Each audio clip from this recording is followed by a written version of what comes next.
So, great day in America. That's a stupid way to start things off, but no, I believe what I'm looking at. I don't have any real delusions about it, but I want to check a few things. Last year, well, not last year, last term, Trump was in. It was what it was called the Summer of Love. Protests by Black Lives Matter, Antifa, agitators mostly. They were the ones called the problem. It was always the agitators, and then that term is known. Like, um, an instigator is another terminology for it. Everybody is well aware of somebody who is on the outside looking in and is just wanting to throw rocks to stir up shit. So, yeah, it's so familiar.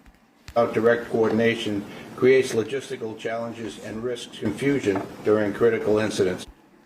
That lady on the side, she's the one that I think they fucked up in Florida or wherever the hell it was. Like she was on vacation or some shit as things were popping off. LA's police chief says most of the protests in the city have been peaceful, even though protesters have set fire to cars. And there's the rub. Like, if you have a situation where there's civil unrest going on, I always assume that there was an understanding that if it reaches a certain point, well, then it's no longer just a civil unrest. Like, you're actually destroying property. You're always a threat. There's always a danger, yes. But then I assumed that as soon as it crossed over into threatening property, that's where things would change. Yeah, just burning a car and then locking not locking, barricading, sectioning off. They were trapped under that overpass, basically. Or under that bridge. And in that situation, it's like anybody watching that, if you're there watching that protest and you see them, no, if you're there in the protest showing your distress, and then you see another group that they've locked down some police officers and they have them trapped under a bridge, I would think that's time for me to go home because they're about to come down here, rescue their guys, and fuck up anybody that's doing that shit. Highways, and several police officers have been injured in clashes. One ABC reporter in LA said law enforcement shouldn't interfere with a bunch of people having fun watching cars burn. It could turn very volatile if you move law enforcement in there in the wrong way and turn what is just a bunch of people having fun watching cars burn into a massive confrontation and altercation between officers and demonstrators. LA may. See, and then mayor talking a minute, saying some stupid shit. But that is my point. It's like, why are you standing around watching some shit burn? Like you know who's, like, either the person who owns that car or not law enforcement, emergency services are gonna have to show up and handle that. And I don't want anybody thinking I burned it. It's like, it's not me. It's burning other people's.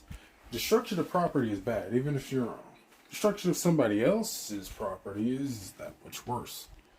It's like a point to it. It's like, if it's yours, it's stupid, but you can blow it up, burn it, destroy it, deconstruct it, reconstruct it, do whatever the hell you want with it. If somebody else's, you need to negotiate with that person, and then you can do whatever the hell you want with it. If it's federal property, don't touch it. Unless you have a reason to be on it, or a reason to be touching it, or a reason to be interacting with it, don't.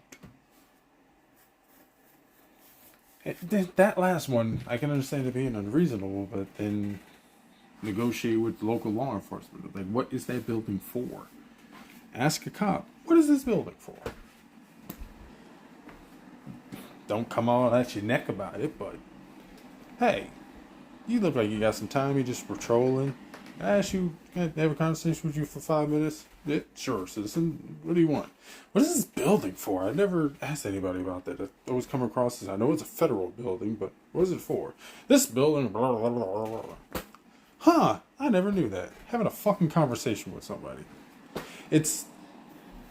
odd on this. I'm a very aggressive, agitated person, blah, blah, blah. All that aside, but it's odd. I keep coming across that odd bit. That in a situation where people should be talking to each other, like with the civics issue, particularly the state talking to the average citizen, there should be a free flow of that information. So if there is civil unrest, what were the steps taken to mitigate that unrest leading up to it? Like with the statement about to come from this mayor. At no point is she going to actually address the agitators that they know are on the ground that have names and like actually addressing their issues. It's like, what's this fuck section of Antifa, Black Bloc out of this city, whatever the hell, coming here for these demands? It's odd. Mayor Karen Bass claims the federal government's response is contributing to the chaos. It makes me feel like our city is actually a test case for what happens when the federal government moves in and takes the authority away from the state or away from local government. Now demonstrations. You don't give a fuck. Goddamn liar.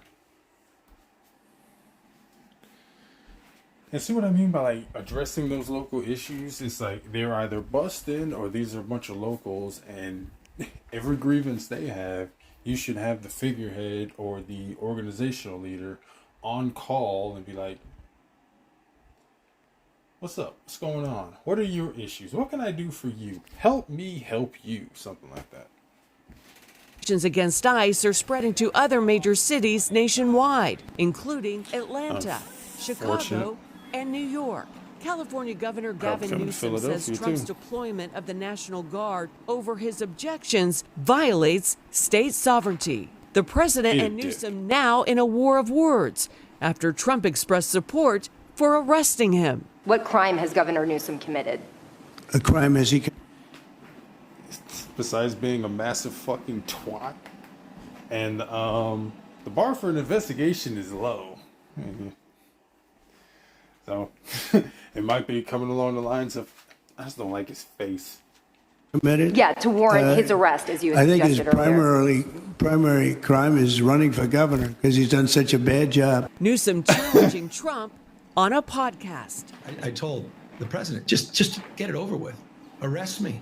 Move on. The conflict hasn't hurt Trump's approval record on immigration. Yeah, you know, if we just take a look at the baseline numbers here, this is Trump's net approval rating on immigration. It's gone up like a rocket. California has sued the Trump administration to block the deployment of National Guard troops and Marines, an issue that will likely end up at the Supreme Court. Wendy Griffith, CBN News. And those are the words I didn't want to hear. Everything that they've been doing when it comes to constitutionality, it always came down to anything that could move up to the Supreme Court, because that's where it's actually going to get decided. And that's where the split is going to happen, because he's already calling up national troops, already calling up Marines for legitimate threats as well, because Antifa and Black Bloc, they shouldn't have been able to operate within the United States with impunity this long. At the very least, they should have been named and shamed. So, this shit going forward, you start mobilizing national forces on a start mobilizing national forces domestically. That's already bad. And now you have an actual divide coming up in not the Supreme Court, but it's going to be dividing, I think it's going to be dividing public discourse along that line. Because a lot of people appeal to authority, but then ultimately they still follow their own view of what's right and what should be done. And if anybody in the higher up agrees with them, they use that as a boost to their own position. They stand against them, they use it as well, you shouldn't have listened to that person in the first place. I don't think this is going to calm down.